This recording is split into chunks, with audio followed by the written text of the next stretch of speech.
Hello, everyone. It's Mr. Cadill. I hope you're doing well. I'm doing great. We're almost done with the semester, and this is really cool stuff as far as I'm concerned.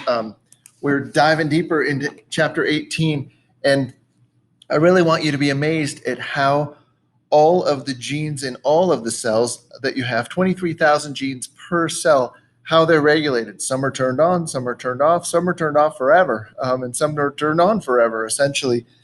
We're just going to go over 18.2, and it's basically about how we regulate whether or not protein is made and how much of it is made. And then we're going to dive in. It keeps going here. Dive into 18.3, and we're going to talk about the importance of RNA and some of the roles that it has, in addition to being the message that is used to create protein. That's not the theme here. It's other jobs. And then we won't get here today, 18.4. We'll get to there next time. Again, one of the great things is that we're almost done, so enjoy the song. Thank you, Bob, for that research. Some folks are short, some folks are tall, some folks don't have much hair at all. The things that make this happen, it seems, well, first is food, and then there's genes. Now genes are kind of like a plan to decide whether you're a woman or a man. That they interact with food you see to decide what kind of man or woman you'll be. You might think this is all complicated, and it's too it's getting folks made. Here's another thing that you can take home as a piece of fun from your genome. For your refugees, you'll be the best you'll ever be. You may not think that it's true, but you can eat your way to a healthy gut. DNA changes DNA, this you may be the way my thoughts was being got you got right and how we meet. There's DNA evolution, this stomach's and this part college you can do. Changes that you like to find, and right now you do this time. You're all you need. Some say that I'm set like you said, darling. You know that the power surge comes through when you find the right things together. For your refugee. Okay, here we go. Epigenes or epigenetics. I kind of alluded to it last time, and it was first brought to my attention, I would say probably in 2011, 2012, when I started to see these New York Times articles and stuff about how scientists were realizing that even though you pass along DNA from generation to generation, there were these crazy things that would happen to individuals, and it had nothing to do with their DNA. It had to do with the environment in which their ancestors lived. For example, they did this study on Swedes, and they were saying that these Swedes went through this huge famine, boom bust cycle. They were way above the the Arctic Circle up in northern Sweden, and no roads in or out of the town. And so they were really dependent upon the weather and their crops for their food. And they would have great years and terrible years as far as weather and crop failure and all this stuff. And they were finding that these individuals that went through these terrible crop cycles had grandkids who had a much higher incidence of cardiovascular disease than the normal population of Sweden. And eventually, people started to piece together that the environmental things that you went through in your life change these little repressor proteins that you have on your DNA. And sometimes genes get turned on, and sometimes genes get permanently turned off. And you can pass this along to your kids. And so what I've been telling kids ever since I learned about this stuff with the epigenome is even if you don't want to do it for yourself, do it for your grandkids, meaning exercise, eat right, try to be stress-free. I know it's hard as a student. Live your life the right way. Just smile at people in the hallway or when you're on the street. Think of others. Fill your cup, whatever that means. When I was in graduate school, I learned that your predisposition for getting any disease was about 50-50, 50% environment, 50% genes. I may have gone over this already with you this semester, but I don't care because it's something that I want you to remember forever. Now, what do scientists believe this is? How much environment, how much genes as far as influencers on your predisposition for getting any disease?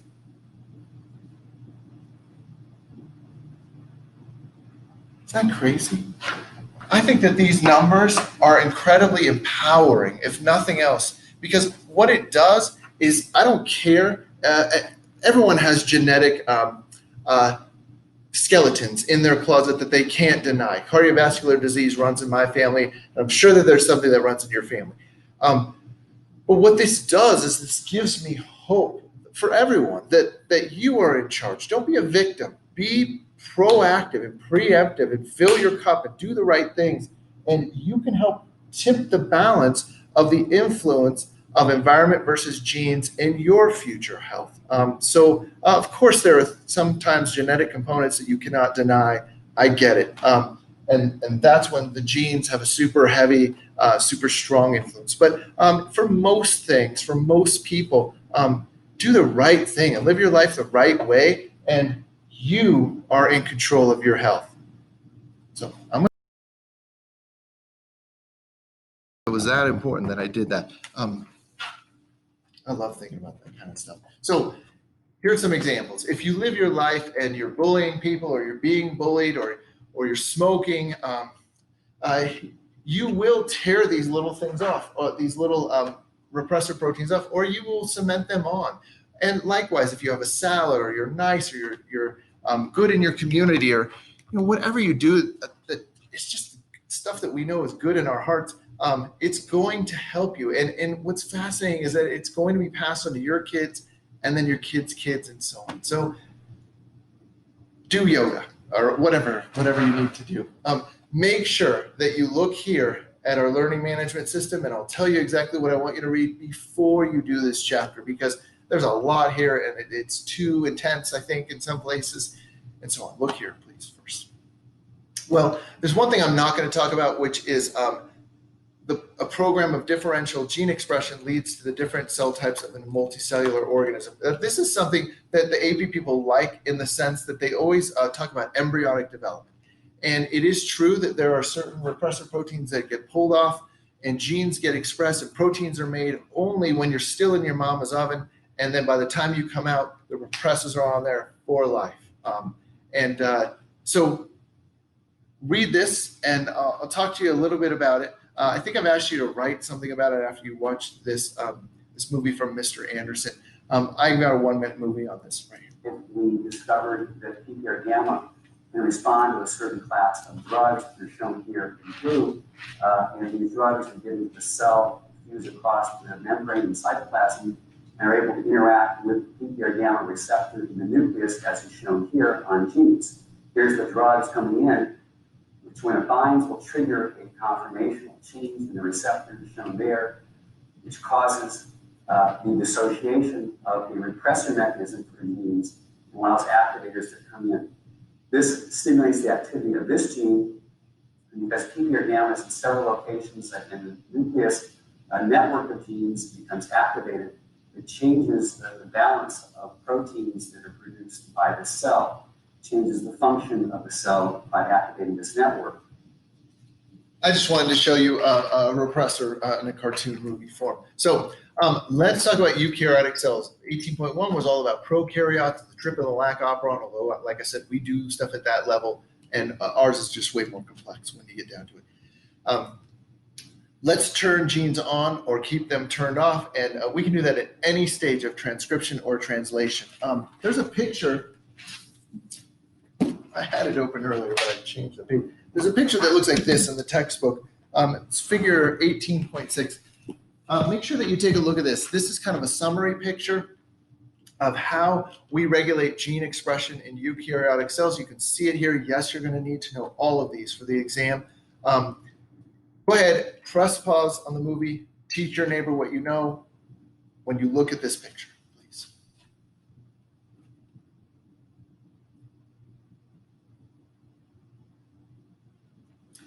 Well, the rest of the section of this chapter is kind of summarized here also. Now, if you're in class, I will give you this handout.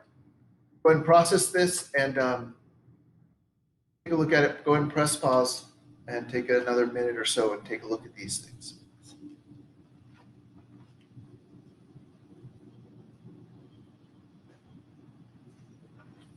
Okay, we're going to read this together. The very first top left corner thing says, genes in highly compacted chromatin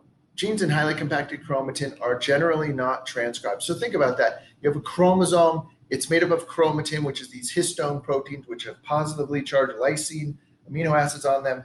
And because the outside of the DNA has these repeating sugar phosphate, groups that have come together, the phosphate functional group, remember, is negatively charged, so it winds around the positively charged lysines of the histones. That's called chromatin. And when you get a ton of chromatin together that's all wound up, it's called a chromosome. And you can imagine the RNA polymerase has a hard time getting in there when it's super packed down really tight, like we learned in 16.3. It says histone acetylation seems to loosen this structure, enhancing transcription, and then methylation greatly reduces transcription. So let's get to this detail. So highly packed heterochromatin is tough for RNA polymerase to get into, and then genes with that are usually not expressed. But one way that can be loosened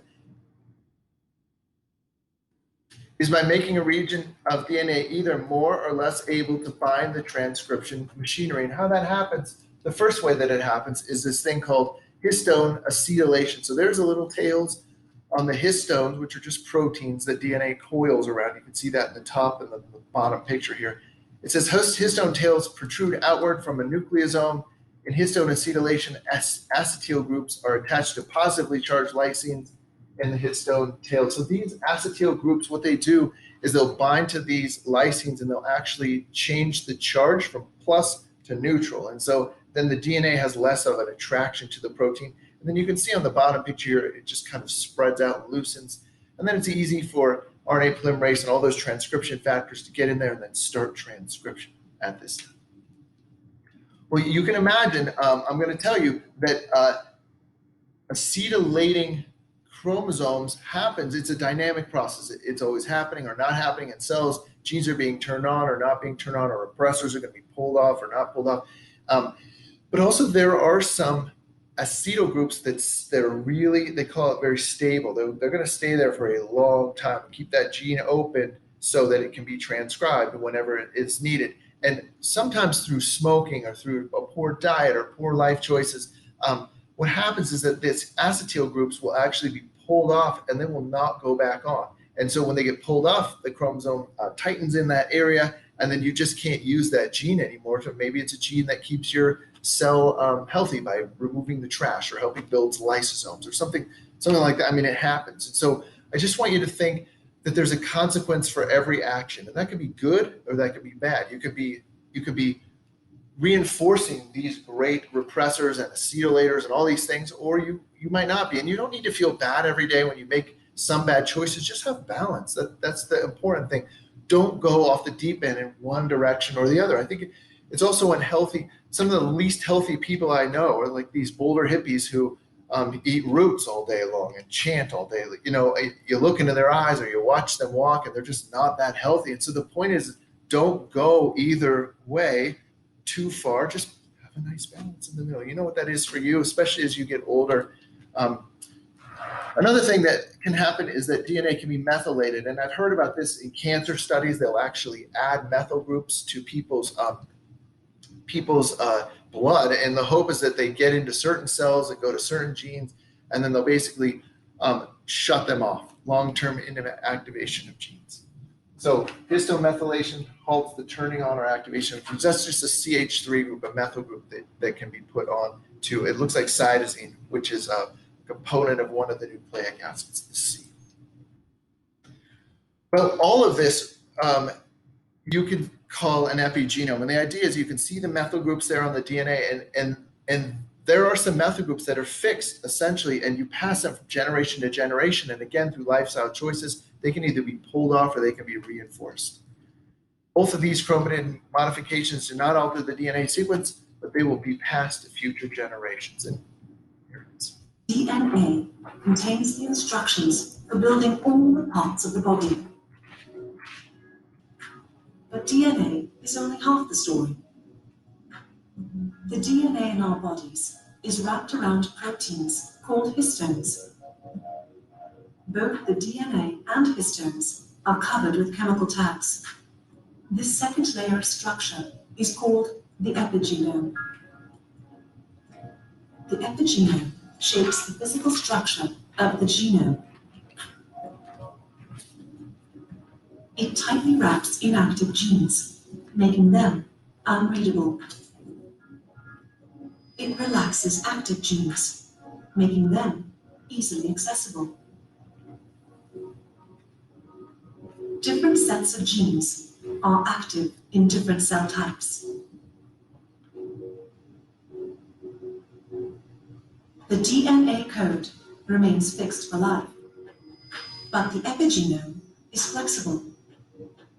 Epigenetic tags react to signals from the outside world, such as diet and stress. The epigenome adjusts specific genes in our genomic landscape in response to our rapidly changing environment. It's cool. You should feel empowered more than anything else when you see this stuff. Here's a New York Times article from a few years ago, and they are trying to map the epigenome. I don't know whose epigenome because they're all different, but this is on chromosome 22 or something like that. Where are all these tags, generally speaking, on average, for the average person? Go ahead and turn to your neighbor and talk to them about letter A up here and the epigenome, please.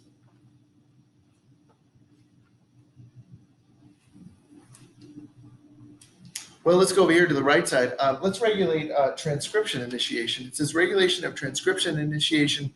DNA control elements bind specific transcription factors.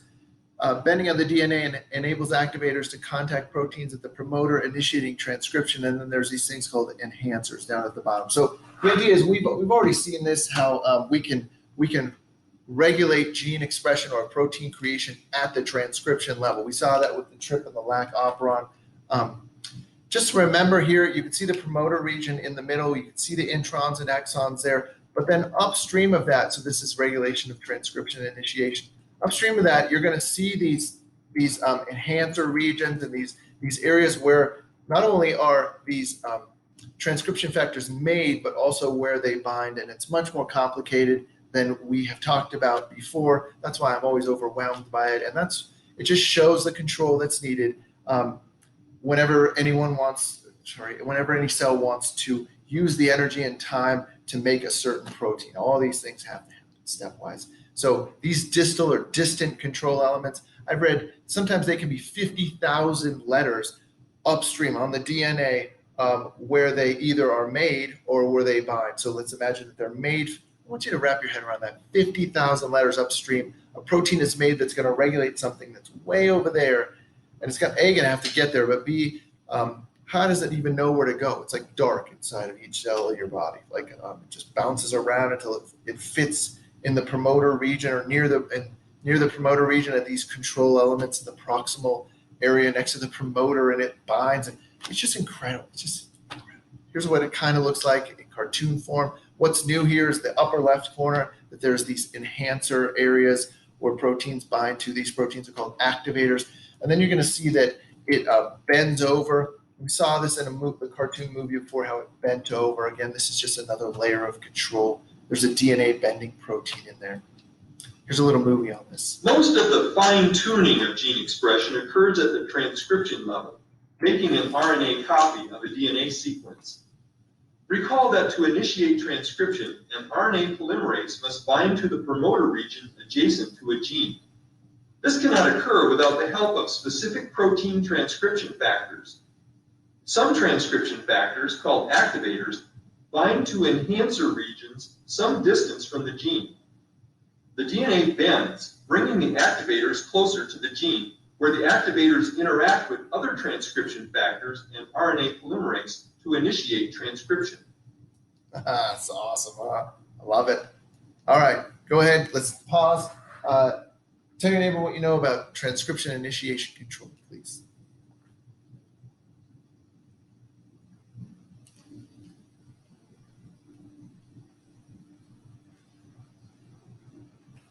Well, let's say that transcription occurs. What can we do after transcription? Well, we know about introns and exons being cut out and the spliceosomes putting the exons together. Down here at the bottom left corner, it says, each mRNA has a characteristic lifespan determined in part by the sequences of the 5' and 3' UTRs. They're untranslated regions. This could be the poly A tail and stuff like that. You can also see on their RNA processing, there's this alternative RNA splicing with the spliceosomes. And that's really awesome. I read in your textbook that there's this one gene in the fruit fly, and there are 38,000 different proteins made up from one sequence of letters on the DNA that comprises one gene on one chromosome in the fruit fly. It's amazing. Alternative RNA splicing. Maybe you and I will meet again one day, and we'll both know the answer to how spliceosomes work, or how they know how to do it. It's incredible to me. Remember, their genius lies in the fact that they'll take the exons, and then they'll put the exons together in different different sequences and knock them around. And remember, that's going to lead to a different amino acid sequence, which will lead to a different protein creation, which will lead to a different thing occurring, characteristic occurring in the organism as a result. It's unbelievable. A cell can rapidly adjust to environmental changes by regulating several processes that happen after transcription. In RNA processing, a cap and tail are added, introns removed, and the remaining exons spliced together. Alternative splicing of RNA may create different mRNA molecules from the same primary RNA transcript. That's pretty cool. Go ahead and go over this with your neighbor, please.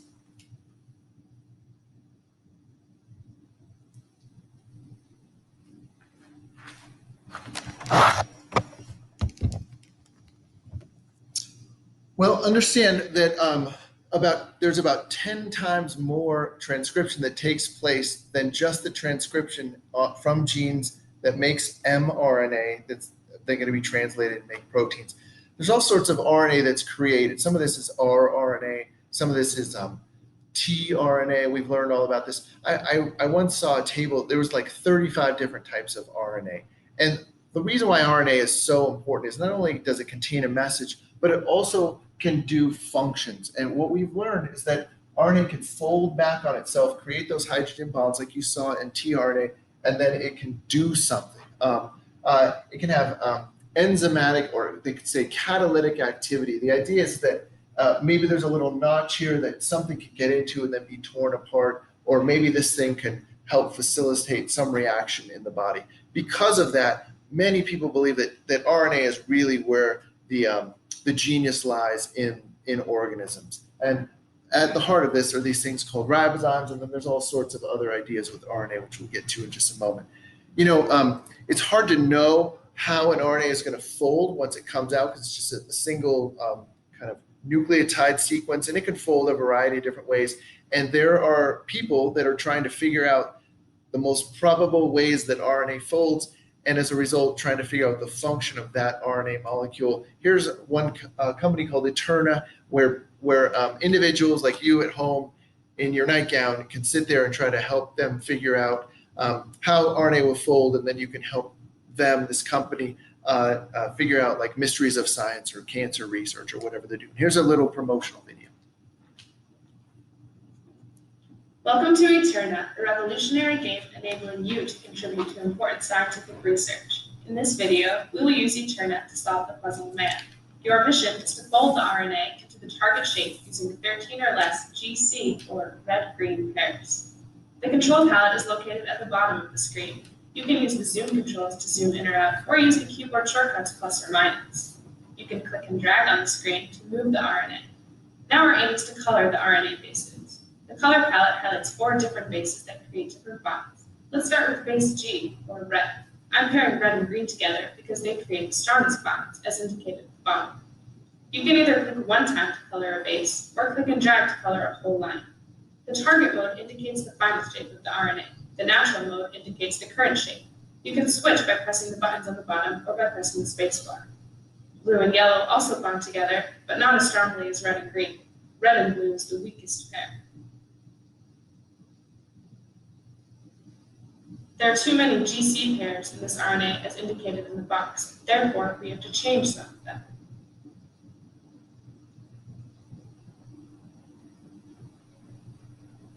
We have folded the RNA into the target shape. Congratulations. All right, you can help science in the middle of the night if you want to help them figure out the mysteries of medicine, please. Okay, we're at the last thing, and there's just one more component left to this. Non-coding RNAs, which just means that ones don't code, that whose message isn't used to code for a protein. They play multiple roles in controlling gene expression. So only a fraction of DNA codes for proteins, RNA, and transfer RNA. That's about 1%. But I told you there's a big chunk of DNA which actually codes for RNAs that do other roles as well. So here's some of the latest research is that non-coding RNAs, like these introns that have been spliced out by the spliceosomes. So let's back up. So not only are the spliceosomes responsible for putting these exons into certain sequences to make amino acid sequences to make proteins. I don't know how they do that, which I'm amazed by. Here's another layer of complexity that they do. They will take all the introns and then they will put them together in unique ways, and that will then become this piece of RNA. Remember, these are just junk introns that we don't even want in order to make a protein over here. And then those will actually have sequences of letters that do jobs in terms of regulating how much protein is made. It's unbelievable, in my opinion. I don't get how this works. Here's the bottom corner of the handout, and it says small RNAs can promote the formation of heterochromatin in certain regions that can block transcription. We can also block translation using these siRNA. The little I means interfering, micro-interfering or small interfering RNAs. They usually are like 30 to 40 nucleotides long. These little dicer enzymes that we've seen before that cut down on the poly A tail, they'll cut them down to about 20 nucleotides long. And then if they get about 6 to 8, you can see there on that picture where the yellow arrow is, not every base pairing is complementary, but if they get like 6 to 8 complementary base pairing, that's enough to stop the ribosome from doing translation. And then way down there at the bottom, it says these things can target specific mRNAs for destruction as well. The point is that when transcription occurs and post-transcriptional processing takes place and that mature mRNA goes out to the cytoplasm, it's not guaranteed that that thing is going to become the message that creates amino acids in a protein. Here's kind of what it looks like. This is a picture from your textbook. There's an mRNA, and you can see it's looping back on itself here. And then you've got these dicers that are going to cut it down and create these micro RNAs that can bind to mRNA. And then it can either degrade the mRNA or it can block the ribosome from doing translation. Tiny molecules. Leading scientists are calling microRNAs the master maestros of the genome. MicroRNAs are quite abundant in cells and have a major influence in cell biology. A single microRNA has the ability to orchestrate the expression of broad networks of genes instrumental in normal cell function.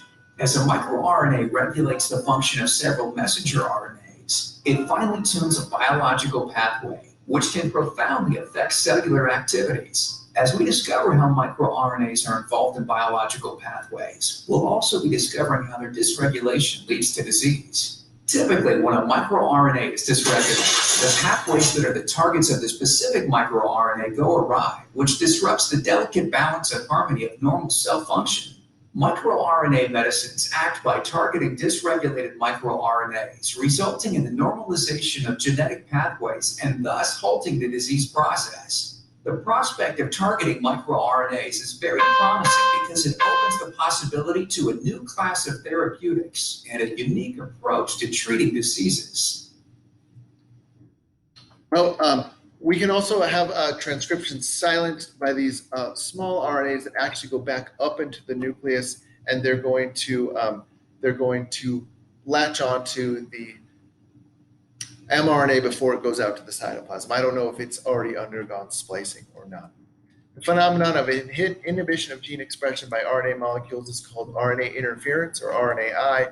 It's caused by these small interfering RNAs, and about a third of all proteins that are made are regulated by this, meaning either that thing's there and maybe it sticks on the mRNA for a while and doesn't allow translation of it and protein to be made, but then eventually it'll pop off and now it'll go out to the cytoplasm, the mRNA will, and then translation will be done and a protein will be made.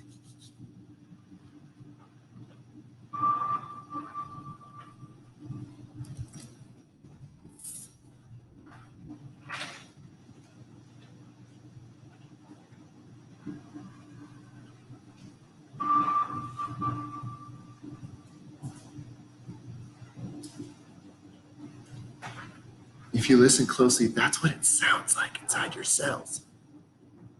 Scientists have been making rapid progress in understanding RNA interference, or RNAi.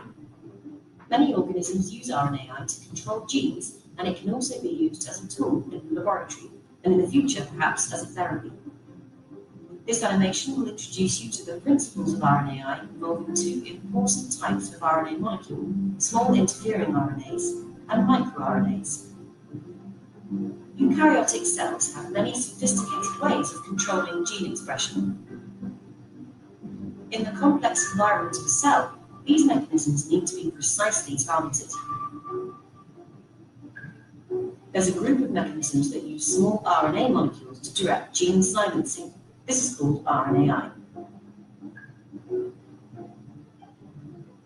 Inside the nucleus, most genes that encode proteins are transcribed by RNA polymerase II. The primary RNA transcript is processed by splicing and forms a mature messenger RNA, sometimes called mRNA. The messenger RNA is then exported from the nucleus into the cytoplasm. Here, ribosomes catalyze translation of the messenger RNA to form polypeptide chains that fold into proteins. But this is also where some small RNA molecules can have their silencing effects. There are several types of regulatory small RNA. Small interfering RNAs, known as siRNAs, are derived from longer double-stranded RNAs that are either produced in the cell itself or are delivered into cells experimentally. The introduction of siRNAs, or double-stranded RNA, is widely used to manipulate gene expression. MicroRNAs are another type of small RNA. Most microRNAs come from RNAs that are transcribed in the nucleus, which then fold and are processed before being exported into the cytoplasm as double-stranded precursor microRNAs. The double-stranded precursors of microRNAs and siRNAs bind to dicer, which is an endonuclease protein that cuts the RNA into short segments. Most siRNAs and microRNAs are approximately 21 nucleotides long. A short double-stranded RNA then binds an Argonaute protein. One strand of the RNA is selected and remains bound to Argonaute. This is called the guide strand. The combination of the RNA and Argonaute, along with other proteins, is called the RNA-induced silencing complex, or RISC. siRNAs direct RISC to bind to specific messenger RNAs. The targeting is precise because it's determined by base pairing between the siRNA and the target messenger RNA. siRNAs often have perfect complementarity to their target sites. Once bound, Argonaute catalyzes cleavage of the messenger RNA, which will then be degraded. MicroRNAs also guide RISC to messenger RNAs. Usually only part of a microRNA, known as the seed, pairs with a target messenger RNA. This imprecise matching allows microRNAs to target hundreds of endogenous messenger RNAs. Targeting by a microRNA can lead to messenger RNAs being degraded or translation being inhibited. Argonautes and their small regulatory RNA cofactors are found in plants, animals, fungi, and some bacteria. Please be amazed by this. When you look at your body and you see your cells, understand this is going on in every one of your cells. And years from now, when you don't remember anything about Battle Mountain High School, please remember this, that you are in control to an extent. I get it. Genes are in control somewhat. But do what you can, I guess is what I'm trying to say, to keep yourself as healthy as possible and keep all those around you as healthy as possible and love more than anyone has ever loved before.